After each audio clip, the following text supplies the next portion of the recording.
ప్రార్థన. ప్రియమైన మా పరలోకపు తండ్రి, పరిశుద్ధుడైనటి మా యేసు ప్రభువా, జీవము కలిగిన దేవా, జీవాధిపతి, మహోన్నతుడు అయిన దేవా, మీకు స్తోత్రములు. పరిశుద్ధుడు పరిశుద్ధుడు అని దివారాత్రములు పొగడబడుచున్న దేవా, మీ వందనాలు. నీతి న్యాయము కలిగిన దేవా, మీ వందనములు చెల్లిస్తుంటున్నాను. ఈ ఉదయకాల సమయంలో చేరువచ్చిన ప్రజలందరిని బట్టి, నీ మాటలు వింటున్న నీ బిడలైన వారందరిని బట్టి మీకు స్తోత్రములు చెల్లిస్తుంటున్నాను. వారి ఆశ తీర్చుము, వారి ఆకలి తీర్చుము, వారి అక్కర తీర్చుము, వారి కోరికలను నెరవేర్చుము, వారికి కావలసిన సమృద్ధిని దయచేయము, వారికి కావలసిన విడుదల దయచేయండి, వారికి కావలసిన స్వస్థత దయచేయండి. ఎవరైతే అప్పులలో, బాధలలో, ఇబ్బందులలో, శోధనలో ఉన్నారో వారికి కావలసిన విడుదల దయచేయమని ప్రార్థిస్తుంటున్నాను. పాప క్షమాపణ, రక్షణ, మారు మనస్సు లేకుండా ఎందరైతే ఉంటున్నారో వారిని దర్శించుము. వారికి కావలసిన రక్షణ మార్గాన్ని మీరు బోధిస్తూ రమ్మని ప్రార్థిస్తుంటున్నాను. చీకటిలో ఉన్నవారికి వెలుగును కలగచేయము, అంధకారంలో ఉన్నవారికి నీ తేజో మహిమ కనుపరచుము. పాప శాపంలో ఉన్నవారికి విడుదల దయచేయమని ప్రార్థిస్తుంటున్నాను. ఓ ప్రభువా, నీ యందు ఆశ కలిగిన ప్రాణములను మీరు తృప్తిపరిచి నీ మేళ్లతో నింపుతూ రండి.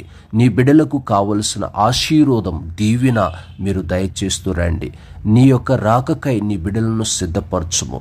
సంతానము కొరకే ఆశపడుచున్న వారికి సంతానాన్ని మీరు దయచేయము. అప్పుల్లో ఉన్నవారికి కావలసినట్టి ప్రభా విడుదల దయచేయము. ఉద్యోగాలలో ప్రమోషన్స్ కొరకు ఎదురు చూస్తున్న బిడలకి ప్రమోషన్స్ దయచేయమని ప్రార్థిస్తుంటున్నాను. అలాగనే కుటుంబం యొక్క రక్షణ కొరకు ఆశపడుతున్న ప్రతి తల్లిని, ప్రతి తండ్రిని, కుమారులను ప్రభా, వారి ప్రార్థనలను మీరు ఆలకించి వారి కుటుంబం అంతటికి రక్షణ కార్యమును మీరు అనుగ్రహిస్తూ రమ్మని ప్రార్థిస్తుంటున్నాను. ఓ తండ్రి, దైవ సేవకులను, పరిశుద్ధులను, విశ్వాసులను మీరు జ్ఞాపకం చేసుకోండి. సార్వత్రిక మా సంఘములను ప్రభా మీరు జ్ఞాపకం చేసుకుంటూ రండి. అనేకమైన స్థలాల్లో జరుగుతున్న పరిచర్యలను మీరు ఆశీర్వదించమని ప్రార్థిస్తుంటున్నాను. మా దేశ భద్రత కొరకు ప్రార్థిస్తుంటున్నాను.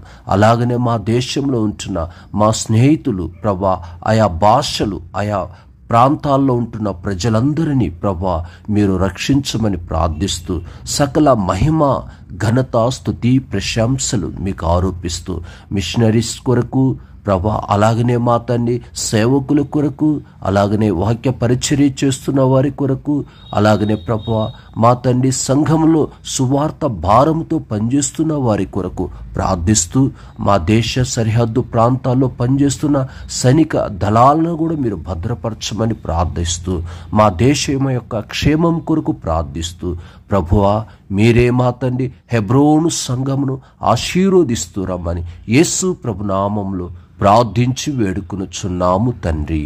ఆమేన్. మా ప్రియమైన వారులారా, మీరు ఎలాగున్నారు?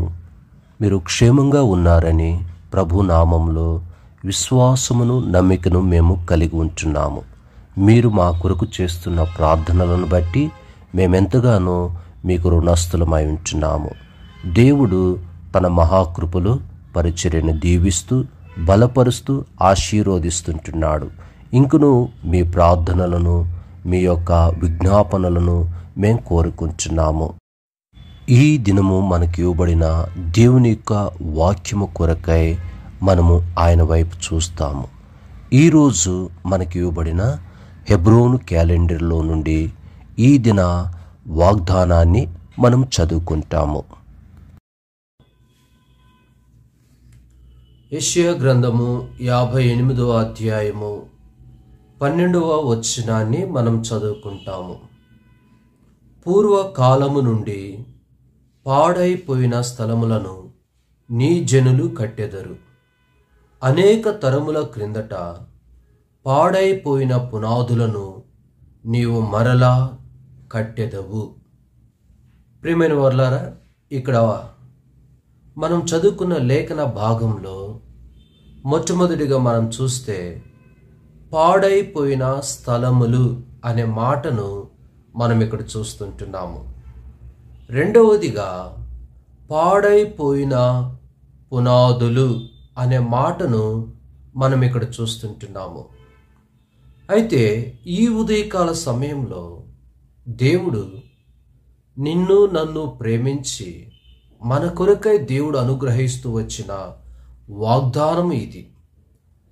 పాడైపోయిన స్థలములను నీ జనులు కట్టెదరు అనే మాటను ఇక్కడ మనం చూస్తుంటున్నాం. ప్రియమైన వారలారా, మన జీవితంలో పాడైపోయిన స్థలములు అంటే మన గృహంలో ఇంతకు పూర్వము దేవుని దాసుల చేత ప్రార్థనలు, అనేకమైన దేవుని సంబంధమైన సేవా పరిచర్యలు మన గృహాల్లో జరిగి ఉండవచ్చు. అయితే నేటి దినాల్లో అవి జరగక ఆగిపోయి ఉండవచ్చు. అంటే దీన్ని మనం ఎట్లా పోల్చి ధ్యానించవచ్చు అంటే, గత కాలంలో ఎంతో సమృద్ధైన దేవుని సన్నిధి, దేవుని పరిచర్య, దేవుని యొక్క కృప మన గృహాల్లో కలిగి ఉండటం మనం గమనించవచ్చు. అయితే ఏ కారణము చేతైనా అట్టి కృపను మనం పోగొట్టుకున్నామా, అట్టి మహిమకు దూరమైనామా, అట్టి దేవుని యొక్క సన్నిధికి విడమైపోయినామా? అలాగైతే మనం ఎంతో చింతపడాల్సిన పరిస్థితి. అయితే దేవుడు ఏమంటున్నాడంటే, పాడైపోయిన స్థలములను నీ జనులు కట్టెదరు. ప్రియమైన వ్యక్తి, మరలా నీ స్థలములు నూతనపరచబడాలి. క్రొత్తగా తిరిగి ప్రభు కొరకై, ప్రభు సన్నిధిలో, ప్రభు పరిచర్యలో వాడబడాలి అని నీకు ఆశ ఉంటే, మరలా దేవుని యొక్క కృప కొరకు వేడుకో, దేవుని యొక్క సహాయం కొరకు ప్రార్థన చేయి, దేవుని యొక్క కార్యాల కొరకు ప్రభు వైపు చూడు. దేవుడు తన జనులను పంపించి మరలా తన కార్యాన్ని జరిగించేవాడుగా ఉంటాడు. ఇక్కడ రాయబడిన మాట, పూర్వకాలము నుండి పాడైపోయిన స్థలములను నీ జనులు కట్టెదరు.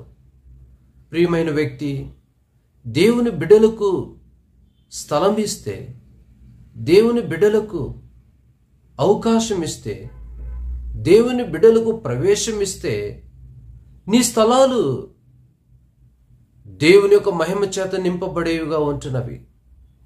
పాడైపోయిన స్థలాలు, పూర్వకాలము నుండి పాడైపోయిన స్థలాలు తిరిగి కట్టబడేవిగా ఉంటున్నవి. ఇది మొదటి విషయం. రెండవదిగా మనం చూసినట్లయితే, అనేక తరముల క్రిందట పాడైపోయిన పునాదులను నీవు మరలా కట్టెదవు. ఇక్కడ పాడైపోయిన పునాదులు అనే మాటను మనం చూస్తుంటున్నాం.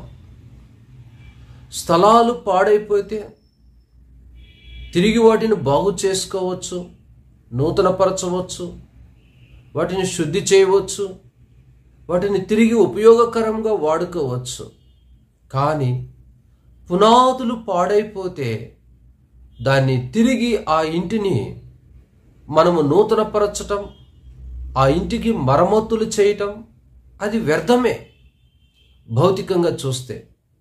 అయితే దేవుడు ఏమంటున్నాడు అంటే, అనేకమైన తరముల క్రిందట పాడైపోయిన పునాదులను నీవు మరలా కట్టెదవు.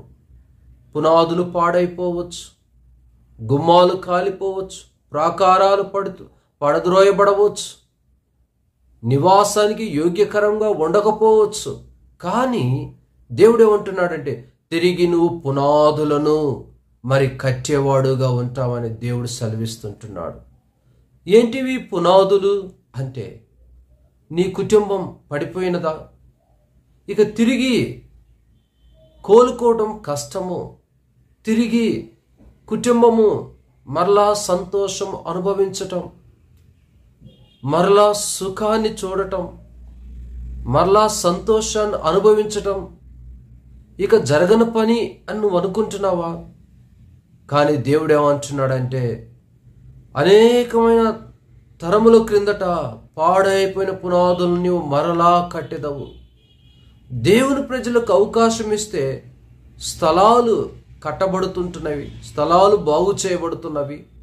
ఆ తదుపరి దేవుడే పాడైపోయిన పునాదులను కట్టుటకు నిన్ను తిరిగి మరి తన కృప చొప్పున నింపేవాడుగా ఉంటున్నాడు. ప్రియమైన వారులారా, ఉదయకాల సమయంలో నువ్వు దేవుని అందు విశ్వాసం ఉంచి ఉండవచ్చు, దేవుని యొక్క పాత్రగా నువ్వు పని చేయవచ్చు. కానీ నేటి దినం దేవుడు నీతో కూడా మాట్లాడుతున్నాడు. ఒకవేళ సంఘము పాడైపోయిందా, పరిచర్య సన్నగిలిపోయిందా, సంఘములు ఆత్మలు చల్లబడిపోయినాయా, ప్రేమ అడుగంటిపోయినదా, పరిస్థితులు బాగులేవా? కానీ దేవుడు అంటున్నాడు, మరి పాడైపోయిన పునాదులను నువ్వు మరలా కట్టెదవు. నీ ద్వారా దేవుడు తన పనిని జరిగించాలని ఇష్టపడుతున్నాడు. నీ ద్వారా దేవుడు తన కార్యాలను జరిగించాలని ఇష్టపడుతున్నాడు. నిన్ను ఒక బలమైన పాత్రగా దేవుడు వాడుకోవాలని ఇష్టపడుతున్నాడు. దేవుడు నిన్ను ఒక సాధనముగా వాడుకోవాలని, తన పనిముట్టుగా వాడుకోవాలని దేవుడు ఇష్టపడుతున్నాడు. పాడైపోయిన స్థలాలను బాగు చేయుట కొరకు, ఆ స్థలాలు తిరిగి దేవుని పని కట్టబడుట కొరకు, పాడైపోయిన పునాదులను తిరిగి కట్టుట కొరకు, అంటే చెదిరిపోయిన విశ్వాసాలను తిరిగి సమకూర్చుట కొరకు దేవుడు ఒక సాధనముగా నిన్ను వాడుకోనాయి ఉంటున్నాడు. తర్వాత రాయబడిన మాట యెషయా గ్రంథం 58వ అధ్యాయం 17వ వచనం, విరగబడిన దానిని బాగు చేయువాడు అనియు. ఏదైతే పరిస్థితులు తారుమారైపోయినాయో, పరిస్థితులు అల్లకొల్లాలైపోయినాయో, పరిస్థితులు చేజారిపోయినాయో, వాటిని తిరిగి మరి బాగు చేయుట కొరకు దేవుడు నిన్ను వాడుకోనై ఉంటున్నాడు. నీ కుటుంబం పాడైపోయిందా, నీ ఫ్యామిలీ చెల్లాచెదురైపోయిందా, నీ పరిస్థితులు మరి చినిగిపోయిన విస్తరాకుల వలె అయిపోయినవా? కానీ దేవుడు అంటున్నాడు, నిన్ను బాగు చేసేవాడుగా ఉంటున్నాడు. లేకుంటే నిన్ను ఒక పాత్రగా దేవుడు ఉపయోగకరమైన పాత్రగా వాడుకోనై ఉంటున్నాడు. చివరిగా అంటున్నాడు, దేశంలో నివసించినట్లుగా త్రోవలు సిద్ధపరచువాడు అని నీకు పేరు పెట్టబడును. ప్రియులారా, అనేకులు త్రోవలు చెరిపివేసేవారు ఉన్నారు, అనేకులు త్రోవలను మరి తప్పించే వాళ్ళు ఉన్నారు. కానీ నువ్వు త్రోవలను సిద్ధపరచువాడుగా, ప్రభు ప్రజల కొరకు, ప్రభు సంఘాని కొరకు, ప్రభు పని కొరకు, ప్రభు యొక్క చిత్తము కొరకు నీవే త్రోవలను సిద్ధపరచువాడుగా ఉండినట్లు దేవుడు నిన్ను వాడుకొని ఉంటున్నాడు. కనుక ఈ వాక్యము ద్వారా ఆత్మీయంగా నువ్వు బలపడవలసిందిగా, ఆత్మీయంగా ధైర్యం తెచ్చుకోవాల్సిందిగా, ఆత్మీయంగా దేవుని వైపు చూడవలసిందిగా ప్రభు నీతో నాతో మాట్లాడుతుంటున్నాడు. ప్రార్థన చేసుకుంటాం.